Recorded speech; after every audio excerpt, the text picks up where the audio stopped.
At 6:18 a.m. on an August morning in 1943, Technical Sergeant James McKenna knelt on the wet, pierced steel planking of a New Guinea airstrip with his shoulders pressed under the left wing of a P-38 Lightning. The airplane was already warm from the night's humidity. The smell was oil, hot rubber, and burned avgas that never fully left the flight line. He had a flashlight clenched between his teeth and both hands on a control cable that the technical manual insisted was within specifications. McKenna didn't care what the book said. He cared what happened when a Lightning tried to roll at low speed with a Japanese Zero sliding into its blind spot.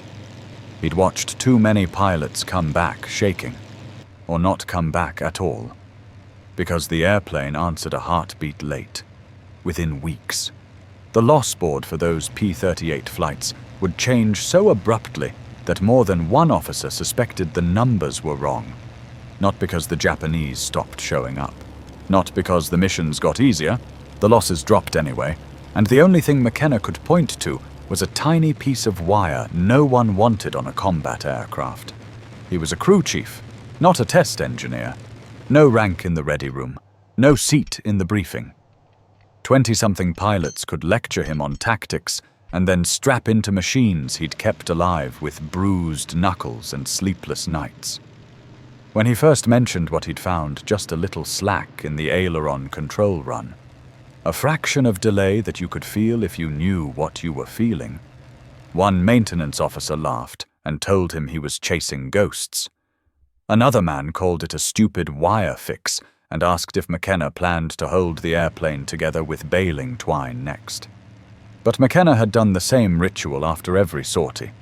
He'd listened to pilots describe the same moment in different words, the turn that wouldn't bite, the roll that came too late, the Zero that was suddenly there. He'd checked the same control surfaces, run the same hands along the same lines, and he'd noticed the same thing every time, that tiny, legal, perfectly acceptable looseness that made sense in a calm hangar and got men killed over the jungle. Field regulations were blunt about flight control systems. You didn't improve them. You didn't improvise. Unauthorized changes could ground an aircraft, cost a unit its readiness, and end a career in a sentence on a charge sheet. McKenna understood that. He also understood that the next briefing would end with pilots walking out to their Lightnings, climbing in, and betting their lives on a machine that was technically fine. He looped the wire where he knew it would take up the slack without binding the run. He cinched it down until the cable felt alive, tight, honest. Then he sat back under the wing and stared at the control linkage like it might accuse him. In a few hours, a pilot would roll that P-38 into a fight and either feel the difference or McKenna would learn, in the most unforgiving way possible. Why the book had been written the way it was. If you want to see how McKenna's stupid wire fix held up against Zero pilots in real combat, hit that like button. It helps us share more forgotten World War II stories like this. And please subscribe if you haven't already, because this didn't start in the sky. It started with a mechanic who couldn't ignore what he was seeing on the ground. James McKenna wasn't the kind of man whose name went on nose art or victory boards. He was a technical sergeant in the U.S. Army Air Forces, an enlisted crew chief whose job was brutally simple: keep one P-38 Lightning ready to fly, no matter what the jungle did to it. Heat that cooked seals, rain that turned airstrips into mud, coral dust that got into everything that moved. If a pilot climbed into a cockpit and lived long enough to complain about the way the airplane handled, that usually meant McKenna had already worked a full day before sunrise. His world was the flight line, not the briefing room. He didn't argue tactics. He listened to them quietly, repeatedly, from different men who didn't know each other, were saying the same thing. A crew chief hears patterns, the same vibration, the same delay. The same moment a pilot describes with different words, it didn't answer when I needed it to. And that's what made McKenna dangerous to the rulebook, because he wasn't chasing a theory. He was chasing a repeatable, Physical problem he could feel with his hands while the paperwork kept insisting nothing was wrong. By mid-1943, the air war over New Guinea wasn't a clean, high-altitude chess match. It was messy, humid, close to the ground, and fought on a schedule that didn't care how tired you were. The U.S. Army Air Forces needed the P-38 Lightning out there for a simple reason: it could do jobs other fighters struggled with in the Southwest Pacific. Twin engines meant it could limp home across water and jungle when a single-engine fighter wouldn't. It had range, it could climb, it could hit hard, and if flown the right way, fight on its own terms. But New Guinea didn't always allow the right way. Missions started early, intercepts happened fast, clouds and squalls broke formations and forced pilots into the kind of visual.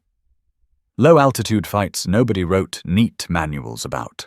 A Lightning that should have stayed fast and vertical would sometimes get dragged into a turning contest because the enemy forced it, because fuel was low, because a wingman was in trouble, because a pilot saw a chance and took it.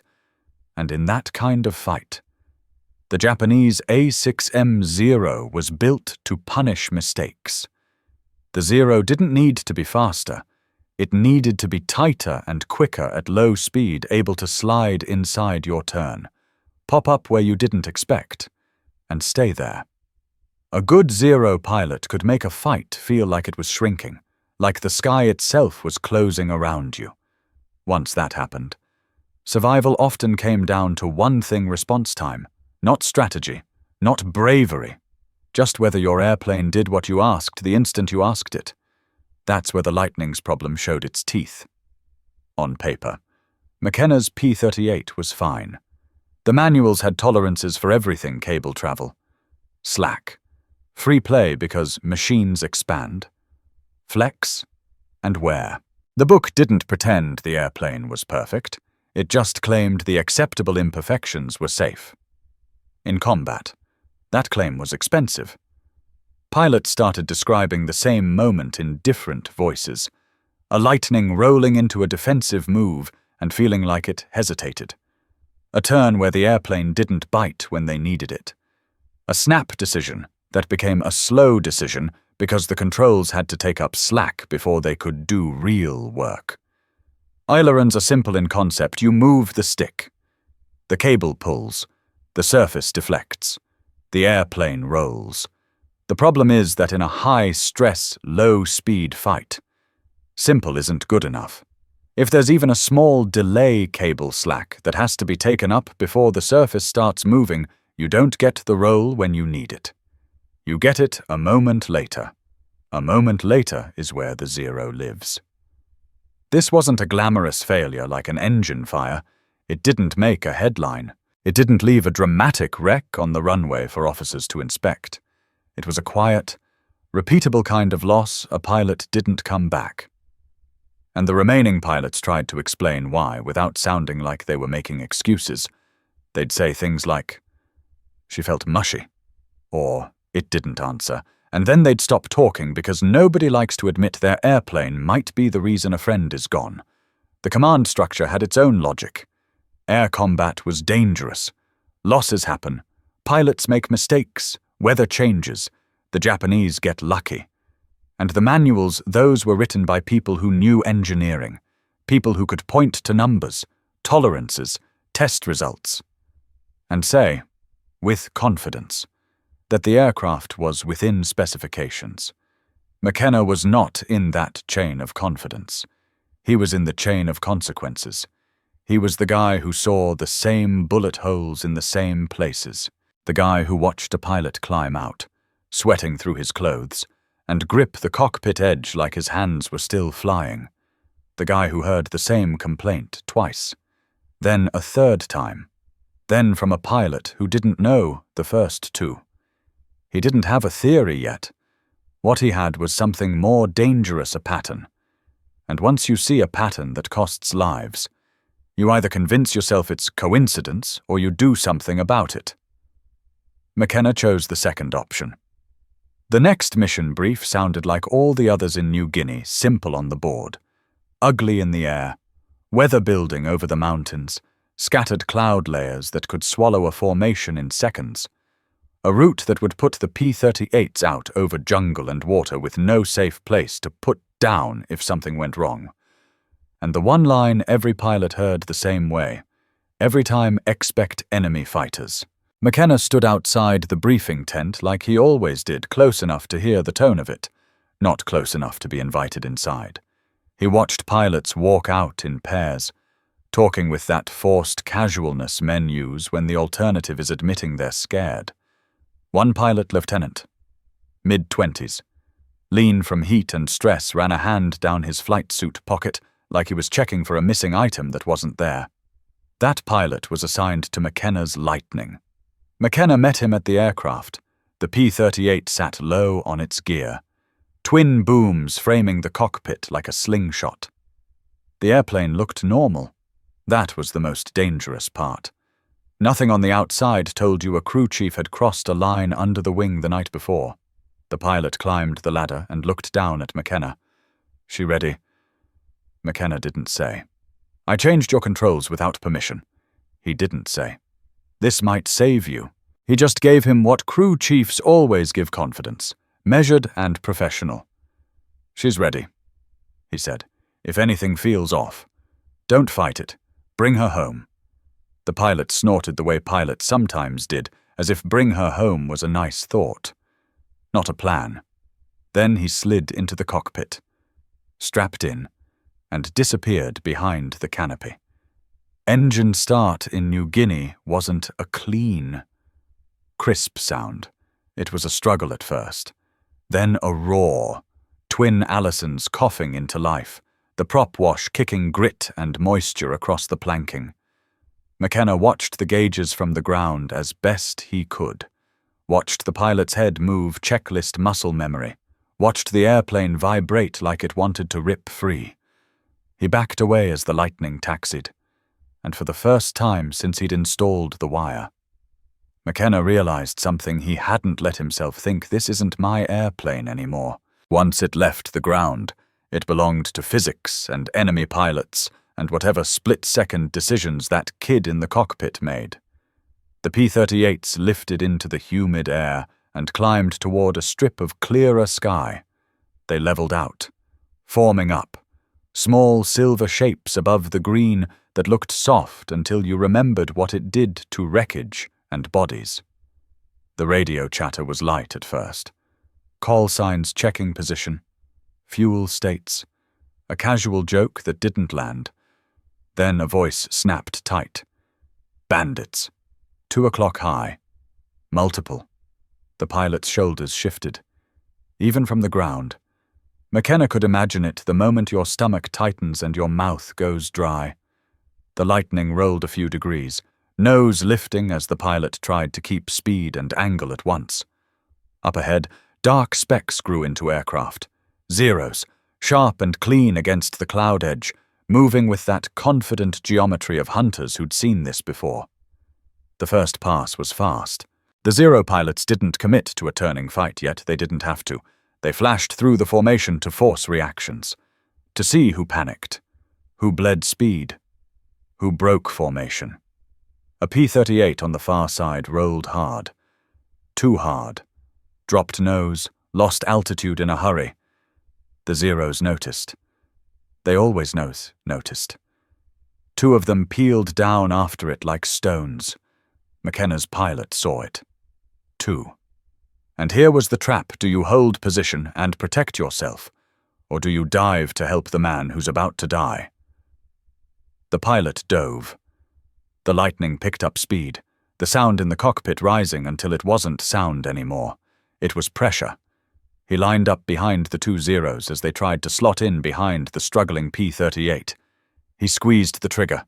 The Lightning's guns hammered, tracers reaching out in a line that looked solid for a second, and then wasn't, because nothing stays still in a dogfight.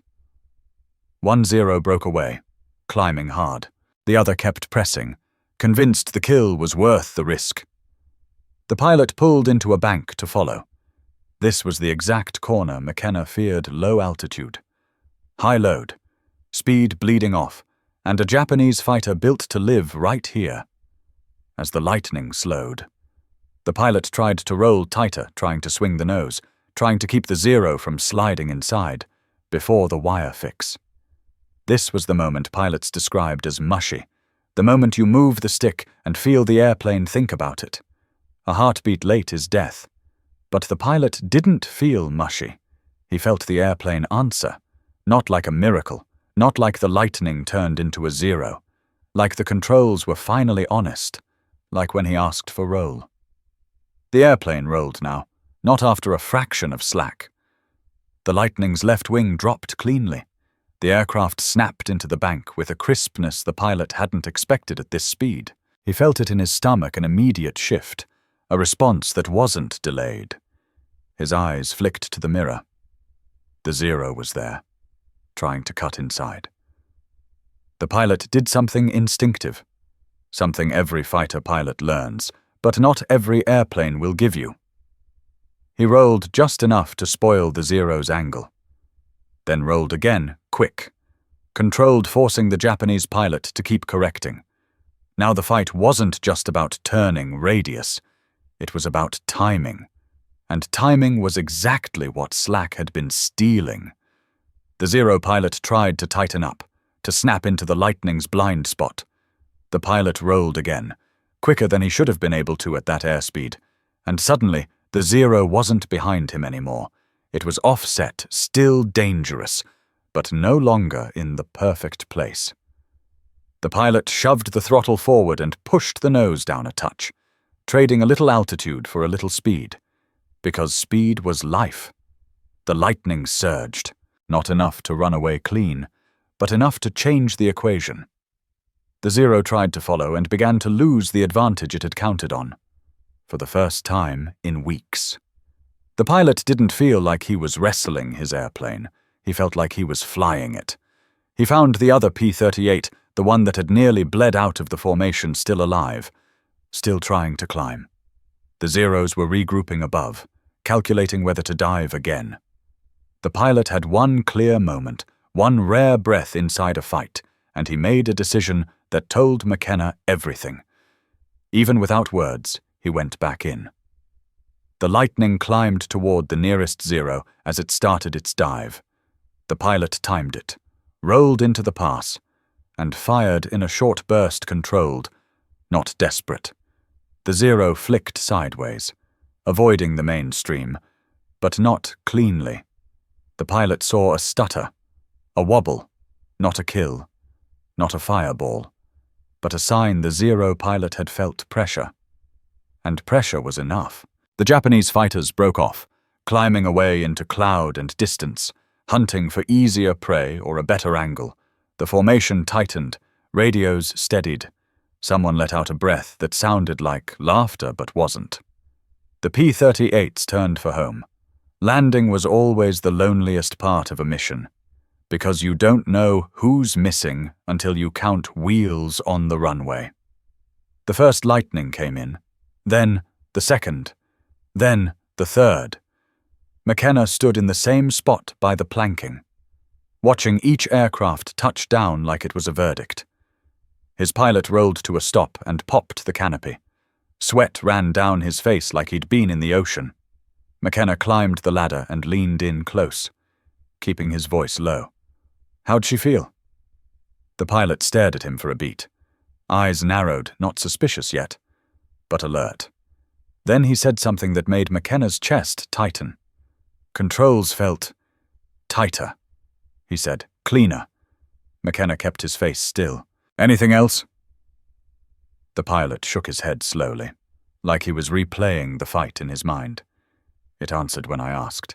Then he climbed out, boots hitting the ladder rungs, and he looked back at the airplane like it was slightly different from the one he'd flown yesterday. McKenna watched him walk away toward the debrief tent, and he knew the next problem had arrived, because in a fighter unit, nothing stays quiet when it works. And if that pilot told another pilot, if one more man said the Lightning suddenly answered the wire under McKenna's wing, wouldn't just be a fix. It would be a secret. And secrets in wartime either spread or get crushed. By the next morning, McKenna didn't need a confession. He could see it in the way pilots looked at his airplane. Men who had been half asleep on the march to the flight line slowed down when they passed the lightning. Not staring pilots didn't stare at superstition, but giving it that quick, measuring glance that said something about this one is different. His pilot from the day before showed up with a cup of coffee and a tone that tried to sound casual. "You do anything to my controls?" he asked. McKenna didn't smile. Crew chiefs didn't win by acting proud. They won by keeping aircraft flying and pilots alive. He leaned in close enough that nobody else could read his mouth. "I tightened something," he said. "That's all." The pilot held his gaze, then nodded once, like he'd just been handed a piece of contraband. "Don't tell anybody." McKenna didn't answer. He didn't have to, because the next mission was already on the board. This one was worse. Longer route, more time over water. A target area where Japanese fighters could rise out of cloud and vanish back into it. The kind of day where you didn't need to be unlucky, you just needed to be noticed. McKenna worked through his pre-flight with the same strict calm he always used, but his thoughts were sharper than usual. If his wire tensioner bound under load, if it introduced a new failure mode, the pilot might not have time to understand what was happening before he hit the jungle. The book didn't warn about McKenna's mistakes. It warned about the enemy. The pilot climbed into the cockpit and tapped the canopy frame twice, an old habit. Half ritual, half signal. McKenna stepped back and watched the engines catch. The lightning taxied. The flight line shook with prop wash. The aircraft lifted and climbed until it was just a shape against the bright edge of the day. And then it was out of McKenna's hands again, in the air. The formation stayed high at first, trying to keep speed and altitude. The radios were quiet in that disciplined way that meant men were listening more than they were talking. Then the call came. Bandits, 6 o'clock high, more than 10. A larger group this time, not a probe, not 2 hunters looking for a weak animal. This was a pack.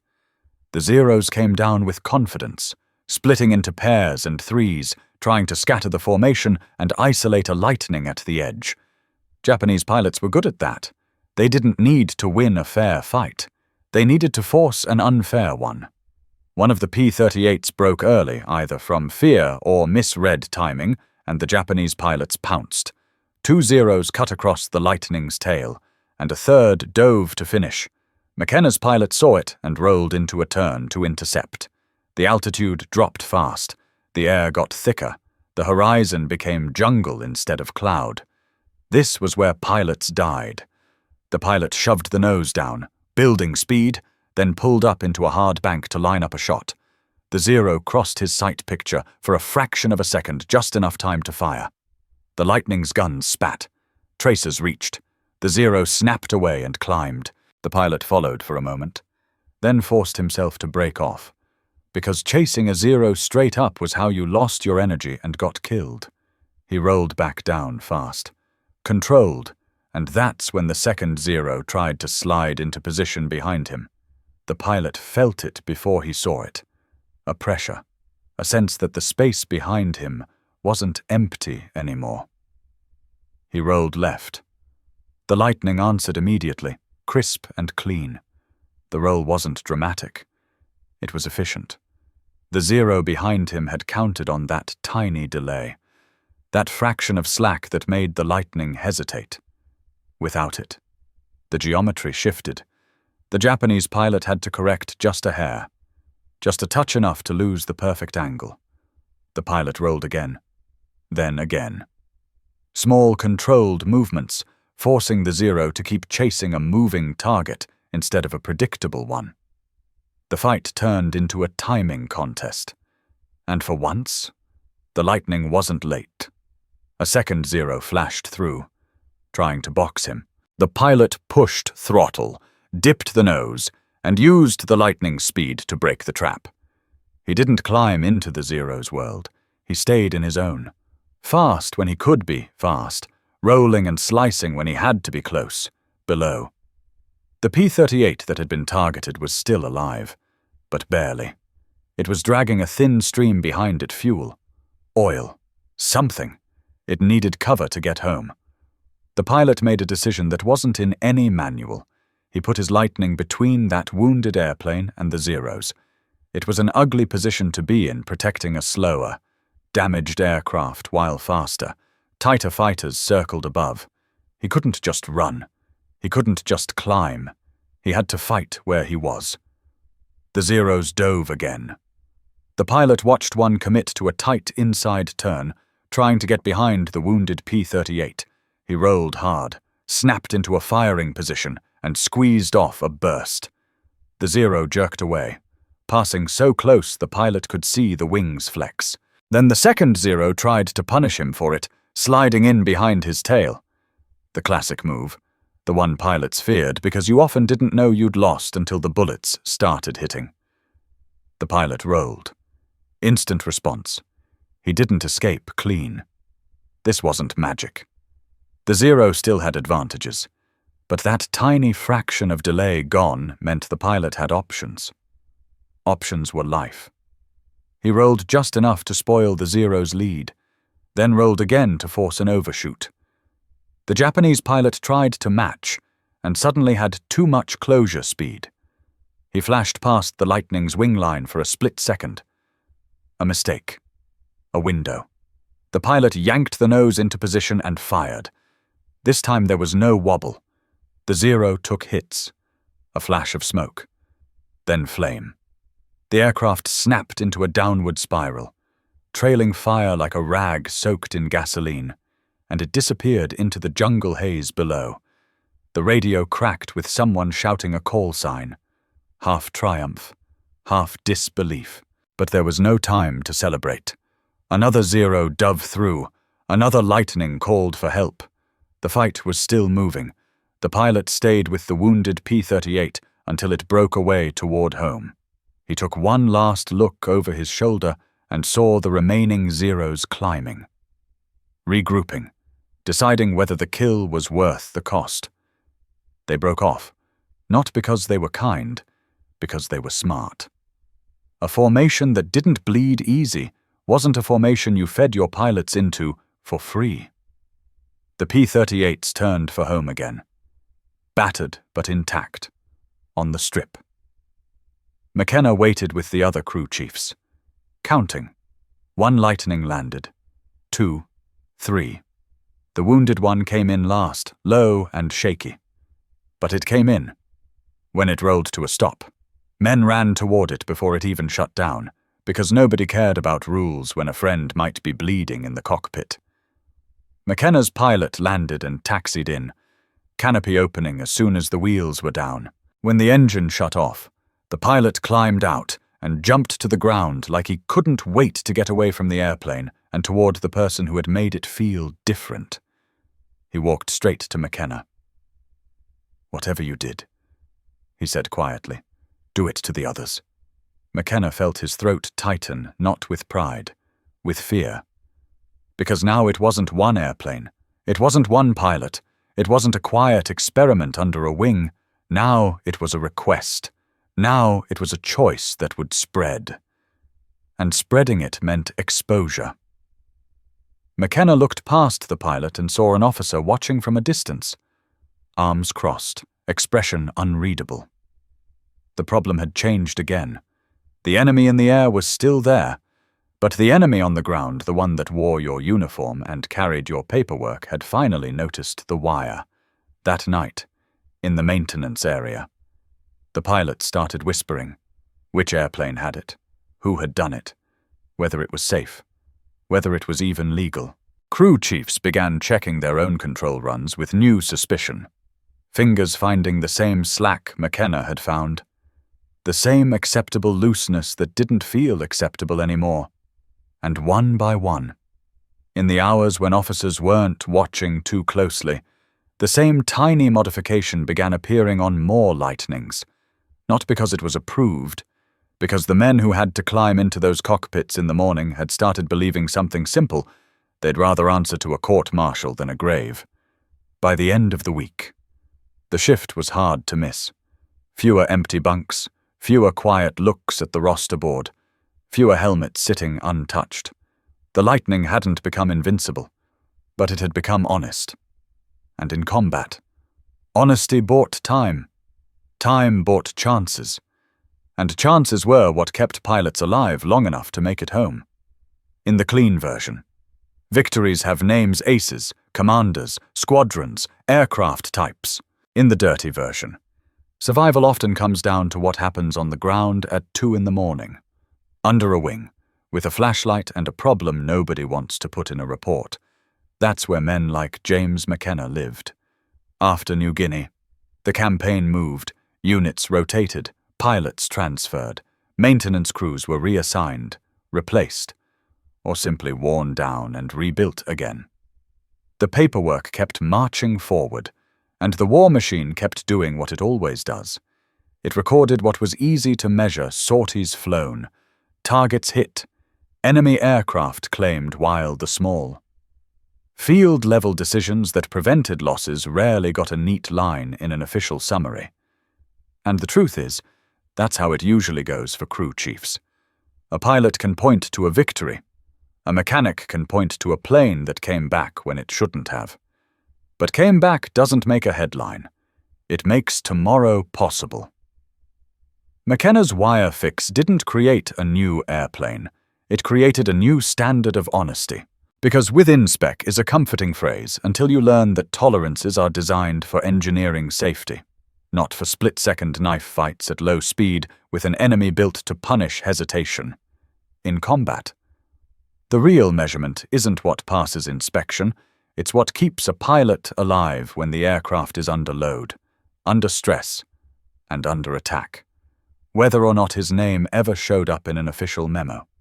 The effect of what he did was the kind of legacy that spreads in wartime the only way that matters: through results. A crew chief sees a pattern, a pilot feels a difference, another pilot asks questions, another crew chief checks his own aircraft. Soon, the fix isn't his anymore. It becomes a quiet standard installed, tested, refined, and repeated because the men on the line can't afford to wait for a distant approval cycle when tomorrow's mission is already scheduled. That's the uncomfortable lesson the rulebook doesn't like to admit. Frontline technicians often detect lethal problems first because they live at the intersection of machine behavior and human consequence. They hear the same story from different mouths and recognize it as data, not emotion. Small changes can carry massive stakes because air combat isn't decided only by horsepower or doctrine, it's decided by timing. Timing buys options. Options buy separation. Separation buys speed. Speed buys survival. And bureaucracy, while designed to protect against reckless mistakes, can also delay necessary truth. The best wartime innovations are rarely pretty. They're practical, reversible, and measured in who comes home. McKenna's story matters because it reframes heroism. Sometimes it's a gun camera and a victory tally, and sometimes it's an enlisted man doing the unglamorous work that makes sure a pilot gets to have a future at all. If you want more true World War II stories about forgotten people who changed who came home, hit that like button. It tells YouTube to show these stories to more people who care. Subscribe if you haven't already, because we're pulling more names and moments out of the archives. And I want you to do one more thing: drop a comment and tell us where you're watching from. This community is bigger than one country. And if someone in your family served aircrew, infantry, mechanics, nurses, anyone, tell us. Just a line, just a name, because that's how memory stays alive. Thank you for watching, and thank you for helping make sure James McKenna doesn't disappear into silence. He may not be on a victory board, but men came home because someone on the ground refused to accept within spec as an answer.